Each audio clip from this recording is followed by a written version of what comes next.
Some people break down when the verdict is read, others go completely numb. But every once in a while, a defendant will hear the worst news of their life and react in a way that tells you everything you need to know about who they really are. The women in this video committed some truly terrible crimes, and when the courts handed down their sentences, their reactions were just as telling as the crimes themselves. So let us get into it. Janine Jones. She was a licensed vocational nurse working in pediatric units across San Antonio and later at a clinic in Kerrville, Texas. Between 1979 and 1982, children under her care started having sudden, unexplained medical emergencies. Babies who had been perfectly stable would go into cardiac arrest or violent seizures out of nowhere, and Jones always seemed to be the nurse on shift when it happened. What investigators eventually uncovered was that Jones had been deliberately injecting infants with dangerous drugs, including succinylcholine, a powerful muscle relaxant, and dilantine, an anti-seizure medication, at toxic doses. She would cause a crisis and then rush in to try to save the child, positioning herself as a hero. Prosecutors said she got a thrill from the chaos. 15-month-old Chelsea McClellan was one of the babies who did not survive. Jones had given her a lethal injection of succinylcholine at the Kerrville clinic. Another infant, Rolando Santos, nearly died after Jones overdosed him with blood thinners. And those were just the cases they could prove. Authorities suspected Jones may have been responsible for the deaths of up to 60 children over several years. In 1984, a jury convicted her of murdering Chelsea McClellan, and she was sentenced to 99 years in prison. She also received a concurrent 60-year sentence for the attempted murder of Rolando Santos. But because of a Texas law at the time designed to reduce prison overcrowding, Jones was on track for mandatory release by 2018. So prosecutors reopened cold cases to prevent that from happening. In January 2020, she pleaded guilty to the murder of 1-month-old Joshua Sawyer and received a life sentence, meaning she will not be eligible for parole until she is in her late 80s. Juana Barraza. My name is Susana Vargas Cervantes, and I wrote The Little Old Lady Killer, the sensationalized crimes of Mexico's first female serial killer. For years, elderly women in Mexico City were being found strangled in their homes, and nobody could figure out who was responsible. The killings started in the late 1990s and continued for almost a decade. Authorities estimated anywhere from 42 to 48 women were targeted, and the press gave the unknown killer a name, La Mataviejitas, which translates to the Old Lady Killer. Police profiled the suspect as a man. They were so sure of this that in 2005 they launched raids targeting transgender sex workers in the city, convinced the killer was male. None of them matched the fingerprints from the crime scenes, and the investigation stalled, but the killer was actually a woman. Juana Barraza was a former professional wrestler who went by the ring name La Dama del Silencio, meaning the Lady of Silence. She would approach elderly women living alone and gain their trust by posing as a government social worker or nurse, sometimes offering to help carry groceries. Once inside their homes, she would strangle them, often with a stethoscope or a phone cable, and then steal their valuables. Police finally caught Barraza in January 2006 when a tenant spotted her leaving the home of 2-year-old Ana Maria de los Reyes Alfaro, who had just been strangled. Barraza was carrying a stethoscope and fake credentials when she was detained. She confessed to that one murder and told police her crimes were driven by a deep resentment toward her own mother, an alcoholic who had traded her to a man for 3 beers when Barraza was just 12 years old. At trial in 2008, she was found guilty on 16 counts of murder and aggravated burglary, and sentenced to 759 years in prison. Under Mexican law, the maximum time actually served is 60 years since sentences run concurrently, so she will spend the rest of her life behind bars. Andrea Yates. On the morning of the 20th of June 2001, Rusty Yates left for work at the Johnson Space Center in Houston, leaving his wife Andrea alone with their 5 children for about an hour before his mother was scheduled to arrive. Doctors had specifically warned that Andrea should never be left unsupervised with the kids. But Rusty had recently decided she needed to build independence and started leaving her alone in short stretches. Within that 1 hour, Andrea filled the bathtub and drowned all 5 of her children one by one. Paul was 3, Luke was 2, John was 5, and Mary was just 6 months old. 7-year-old Noah, the oldest, saw what was happening and tried to run, but Andrea caught him and held him underwater. She then placed 4 of the children on the bed and called 911. Andrea had been battling severe postpartum depression and psychosis for years. After the birth of her 4th child in 1999, she attempted to take her own life and was diagnosed with major depressive disorder.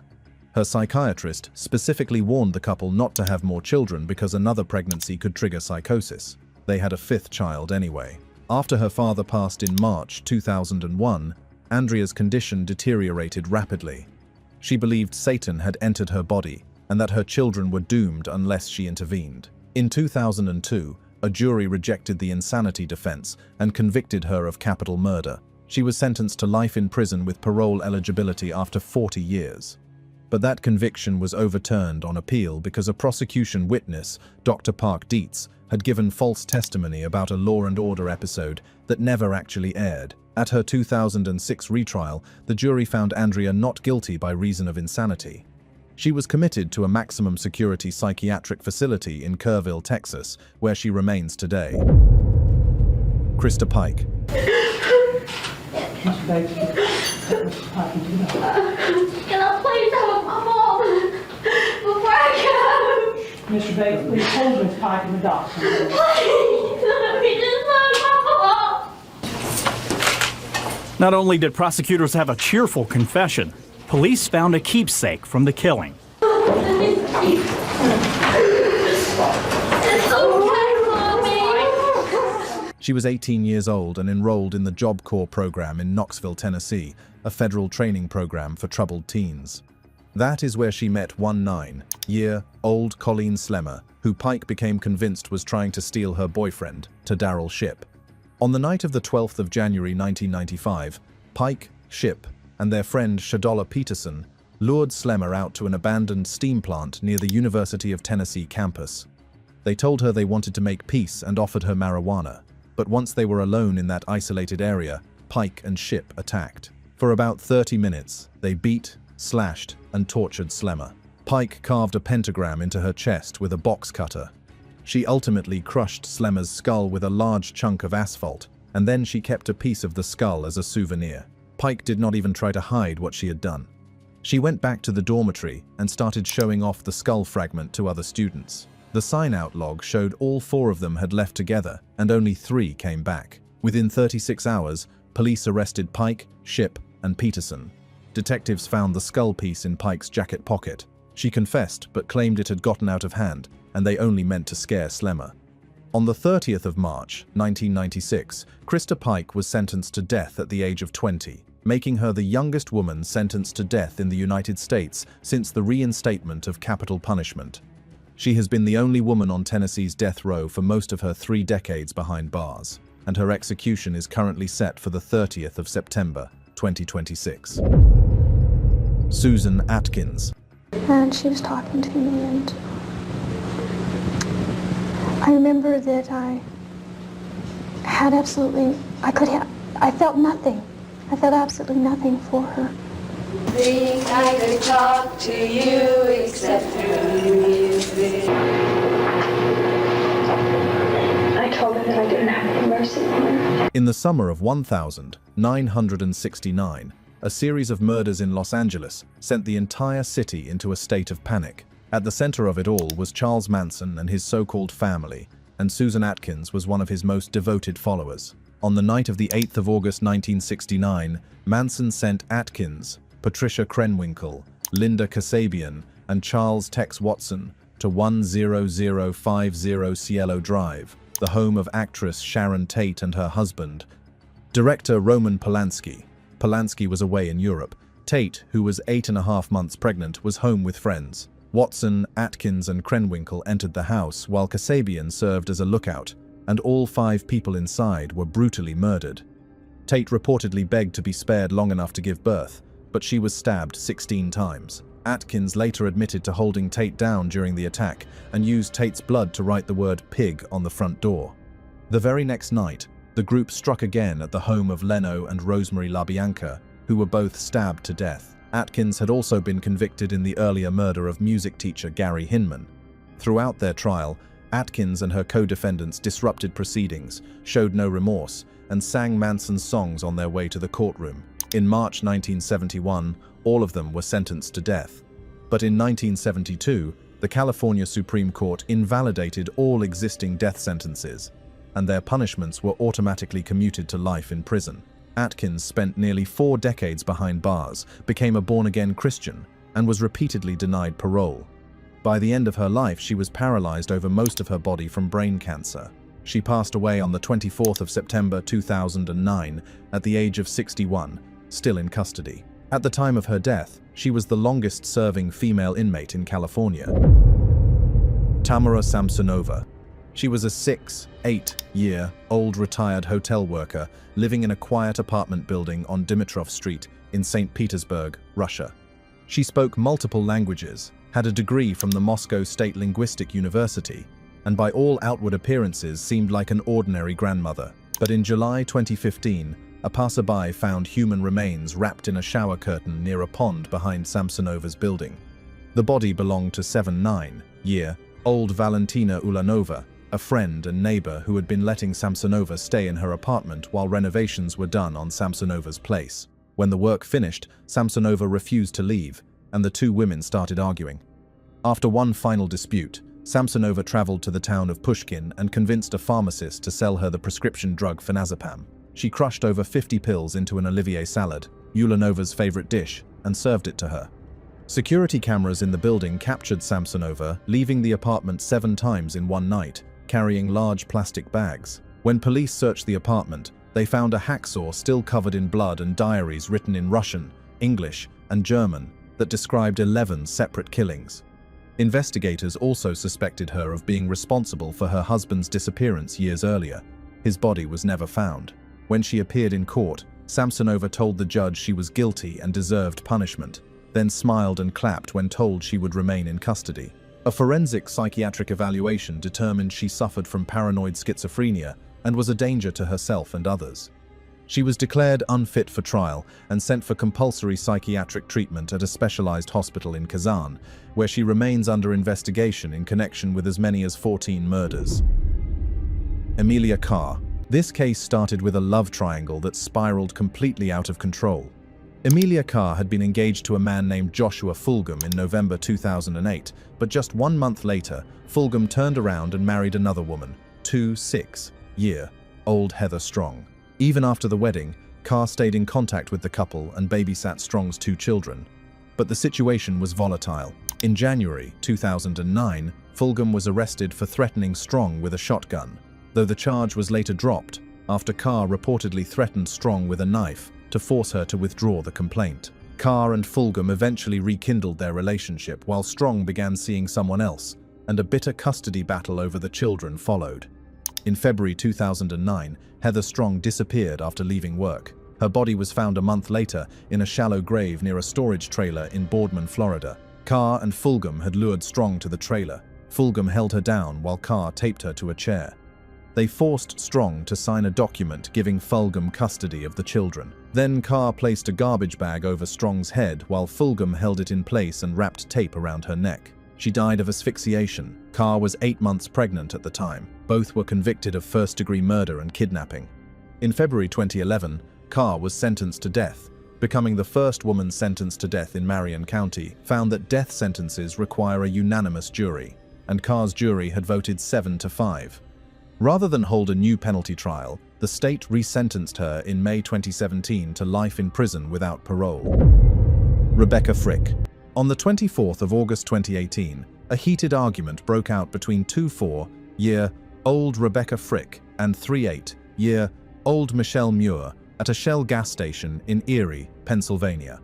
Witnesses said the confrontation escalated fast and Frick got into her car, but she did not drive away.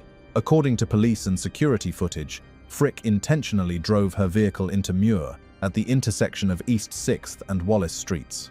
Muir suffered fatal injuries, and Frick fled the scene. Investigators reviewed the security video and arrested her. She originally faced first-degree murder charges, which carry a mandatory life sentence in Pennsylvania. But in April 2019, Frick pleaded guilty to third-degree murder. On the 30th of May 2019, She was sentenced to 16 to 40 years in prison. Judge John Trusilla told the courtroom he wanted to make sure the value of the victim was not lost. Grace Coleman. On the evening of the 8th of December, 2020, a young family from Santa Ana, California, was driving through Newport Beach looking at Christmas lights. Henry Eduardo Saldana Mejia, 27, and his wife, Gabriela Andrade, 28, had their 3 daughters with them, ages 1, 4, and 5, all dressed in their Christmas pajamas and strapped into car seats. At around 7:45 that evening, 22-year-old Grace Elizabeth Coleman ran a red light at the intersection of Newport Coast Drive and Pelican Hill Road South while going approximately 75 miles per hour. She slammed her Range Rover into the family's Nissan Versa. Both parents were killed. All 3 girls were hospitalized with broken legs, and the 5-year-old also suffered 2 broken arms. Coleman's blood alcohol level was 0.22%, nearly 3 times the legal limit. And she did not stop. She fled the scene, leaving 3 injured children still strapped in their car seats next to the bodies of their parents. What made it worse was that Coleman had already been arrested for drunk driving just a few months earlier, in August 2020, when her blood alcohol was 0.18. She pleaded guilty to 2 felony counts of second-degree murder, driving under the influence causing injury, hit and run with injury and death, and a misdemeanor DUI from her earlier arrest.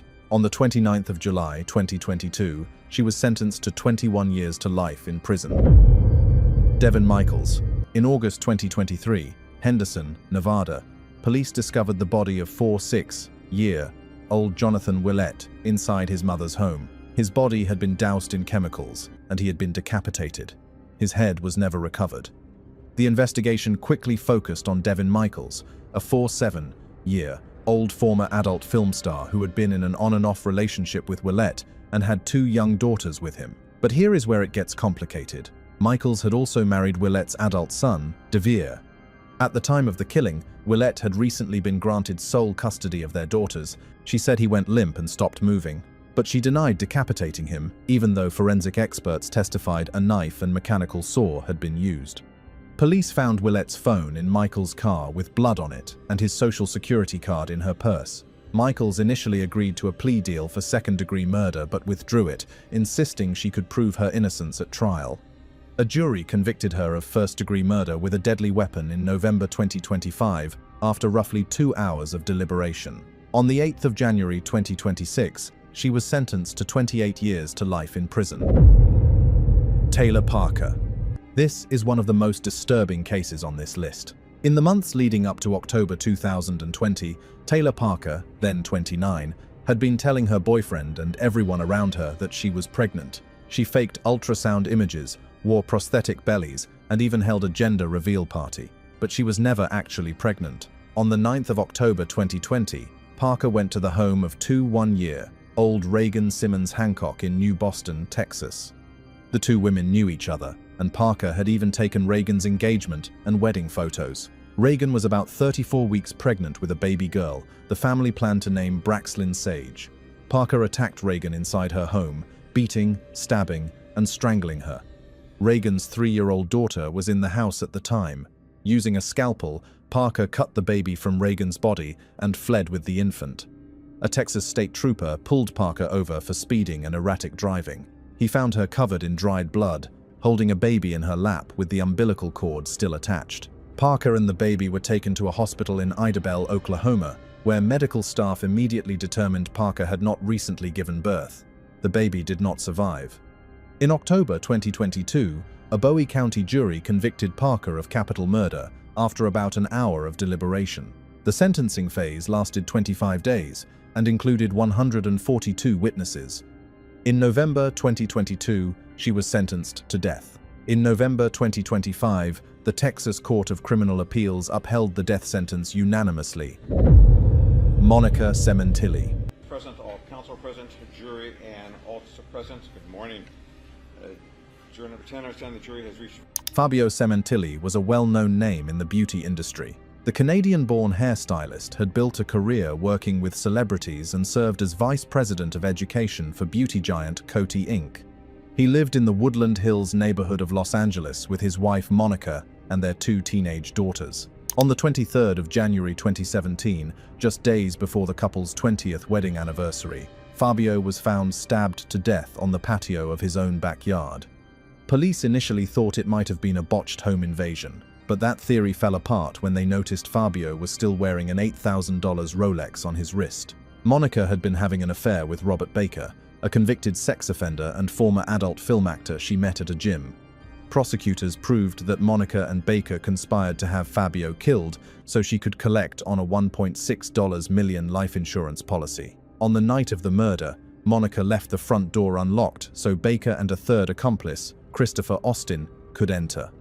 Baker stabbed Fabio as he sat on his patio and then fled in Fabio's Porsche, which was later found abandoned. Baker pleaded no contest to first-degree murder and received life without parole. Austin pleaded no contest to second-degree murder and got 16 years to life.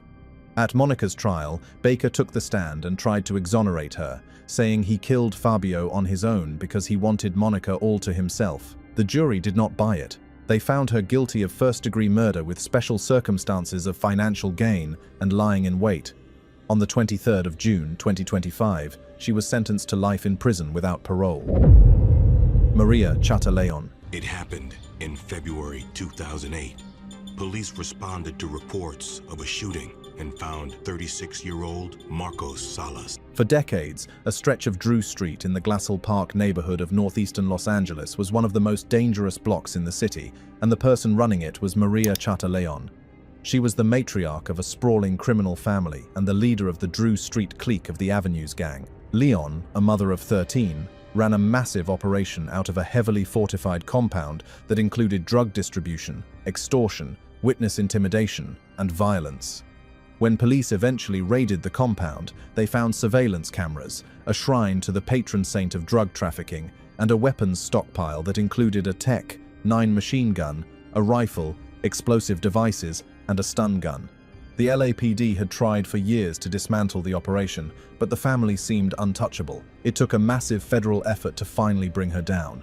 In June 2008, more than 500 federal agents served 25 search warrants and arrested dozens of gang members under a federal RICO indictment that named 70 defendants, including Leon, for charges spanning murder, extortion, and drug distribution. Leon herself had been deported to Mexico but managed to sneak back into the country using a stolen green card to attend the funeral of her son Danny, who had been killed in a shootout with police while wielding an AK-47. She was spotted by LAPD gang officers at the cemetery and arrested. She pleaded guilty to 2 counts of racketeering and conspiracy to distribute crack cocaine and was sentenced to 8 years in federal prison. Kamia Gamet. And you end up probably in some kind of domestic, ultimately hit him in the head so hard with a pan that you actually came in the front of his skull, and then you stabbed him. On the 18th of May, 2013, 38-year-old Marcel Hill was beaten and stabbed to death inside the Jackson, Michigan, apartment he shared with his girlfriend. 31-year-old Kamia Gamet. Hill had suffered severe blunt force trauma to his head from being struck with a pan so hard it caved in the front of his skull, and he had been stabbed at least 11 times with a large fillet knife. Gamet told police she thought she was fighting an intruder in a dark room and that the killing was self-defense. But investigators found no evidence to support that claim. Gamet had no injuries, and friends and family testified she had a documented history of violence against Hill. She had previously attacked him with a pan, a hammer, and a floor lamp on separate occasions. She had also stabbed him before, stitching up the wound herself so he would not go to the hospital. A jury convicted Gamet of first-degree murder in March 2014. At her sentencing on the 16th of April 2014, things went sideways. While Hill's family members spoke about the abuse he had endured, Gamet was caught rolling her eyes, snickering, and yawning. When Hill's aunt finished her statement, Gamet interrupted and asked if that was it. That pushed Jackson County Circuit Judge John McBain over the edge. He threatened to duct tape her mouth shut. He then described exactly what she had done, saying she had been relentless and that he hoped she would pass away in prison, adding that if Michigan had capital punishment, she would be getting the chair. Gamet was sentenced to life in prison without the possibility of parole. Aileen Warnos. Forgiveness. I am sorry that my acts of self-defense ended up in court like this, but I take full responsibility for my actions. It was them or me. I am sorry for all the pain that my actions have caused. I am prepared to die if you say it is necessary.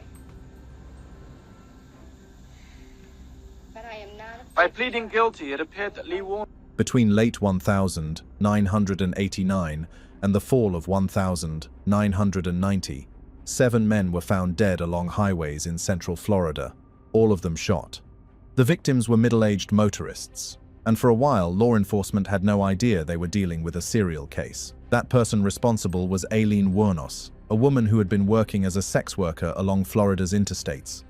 She would flag down men, get into their vehicles, and then shoot them, usually with a .22 caliber pistol. Afterward, she would rob them and take their cars. Her first known victim was 5-year-old Richard Mallory, a Clearwater electronics store owner whose body was found in the woods near Daytona Beach in December 1989. 6 more men followed over the next year. Police got a break in July 1990 when Wuornos and her girlfriend Tyria Moore crashed a car belonging to one of the victims. Composite sketches were circulated to the media, and in January 1991, Wuornos was arrested at a bar in Port Orange, Florida. Moore cooperated with police and got Wuornos to confess during a recorded phone call in exchange for immunity. Wuornos initially claimed all 7 killings were acts of self-defense, but later dropped that defense entirely. In 1992, she was convicted of first-degree murder in the Mallory case and sentenced to death. She subsequently pleaded guilty or no contest in 5 more cases and received a death sentence for each. In 2001, she petitioned the court herself to stop all appeals, saying she hated human life and would do it all again. On the 9th of October 2002, Aileen Wuornos was executed by lethal injection at the Florida State Prison near Stark. Casey Anthony. In the summer of 2008, 2-year-old Kaylee Anthony had not been seen for about a month before her grandmother Cindy finally called 911 on July 15 to report her missing. 2-year-old Casey Anthony, the story fell apart almost immediately. She claimed she had left Kaylee with a babysitter who either did not exist or had no connection to the child. Casey led detectives to a Universal Studios office where she had not worked in years before finally admitting she made it up. In December 2008, Kaylee's skeletal remains were found in a wooded area just blocks from the Anthony family home, wrapped in a blanket inside a garbage bag with duct tape over her face. The medical examiner ruled the death a homicide. Prosecutors charged Casey with first-degree murder, aggravated child abuse, and aggravated manslaughter. They argued she wanted to be free from the responsibilities of motherhood. The defense countered that Kaylee had accidentally drowned in the family pool and that Casey's father helped cover it up, which he denied under oath. The trial lasted 6 weeks in the summer of 2011 and was one of the most watched in American television history. On the 5th of July, 2011, the jury returned their verdict after roughly 10 hours of deliberation. Casey Anthony was found not guilty of murder, manslaughter, and child abuse. She was convicted only on 4 misdemeanor counts of providing false information to law enforcement. She was sentenced to 4 years in jail and fined $4,000, but with credit for time already served, she was released on the 17th of July, 2011. Diane Downs. May 19th, Elizabeth Downs and her 3 children were shot in a parked car on a rural road near Springfield. Downs says she stopped to help a man flagging her down. The man then opened fire with a handgun. On the night of the 19th of May, 1983, 27-year-old Diane Downs drove up to Mackenzie Willamette Hospital in Springfield, Oregon, with her 3 children inside a blood-soaked car. 8-year-old Christy had suffered a stroke, 3-year-old Danny was paralyzed from the waist down, and 7-year-old Cheryl was dead on arrival. Downs herself had been shot in the left arm. She told police that a bushy-haired stranger had flagged her car down on a dark country road and opened fire on them. But things did not add up. Hospital staff noticed her demeanor was strangely calm for a mother whose children had just been shot, and investigators found the whole story suspicious. Sightseeing at night on a pitch-black road, her children fatally wounded while she only took a bullet in the non-dominant left arm. The break came from 2 directions. Investigators found secret diaries revealing Downs was obsessed with a married man named Robert Knickerbocker, who had made it clear he did not want children. Prosecutors believed she shot her kids to remove the obstacle.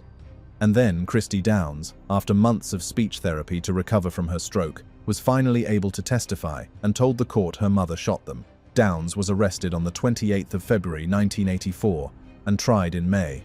She was pregnant again at the time. After a 6-week trial, she was convicted of murder, 2 counts of attempted murder, and 2 counts of assault. She was sentenced to life in prison plus 50 years. Between the verdict and sentencing, she gave birth to a girl who was immediately taken by the state and placed with adoptive parents. Darlie Routier. Attorneys in the Darlie Routier case back in court today. She's the Rowlett mother, if you don't know, sent to death row more than 20 years ago after her 2 young sons were murdered. But this time, defense... In the early morning hours of the 6th of June 1996, 26-year-old Darlie Routier called 911 from her home in Rowlett, Texas, screaming that someone had broken in and attacked her and her 2 sons. 6-year-old Devon and 5-year-old Damon had been stabbed with a large kitchen knife as they slept in the family room. Both boys sustained fatal injuries. Darlie herself had knife wounds to her throat and arm, including a cut that came within 2 millimeters of severing her carotid artery. She told police an intruder had entered through the garage and fled. A window screen in the garage had been cut, seemingly supporting her story. But investigators found no blood in the garage. The dust on the windowsill was undisturbed, and the mulch outside was untouched. Prosecutors argued the crime scene had been staged. What really turned public opinion was a video recorded at the children's grave just 8 days after the murders on what would have been Devon's birthday. The footage showed Darlie smiling, chewing gum, and spraying silly string while singing Happy Birthday. Prosecutors played that tape for the jury 7 times. The family maintained they had held a 2-hour prayer service before the footage was recorded and that the silly string was Devon's birthday wish. Darlie was tried for Damon's murder because under Texas law at the time, the murder of a child under 6 qualified as a capital offense. On the 1st of February 1997, she was convicted, and 3 days later she was sentenced to death. She has been on death row ever since, maintaining her innocence. DNA testing has been ordered multiple times as technology has improved, but as of 2026, results remain pending. Michelle Carter. Should there be any breach of that decorum, you can expect that there will be a harsh response from this judge. In the summer of 2014, 8-year-old Conrad Roy III was struggling with depression and anxiety and had previously attempted to take his own life.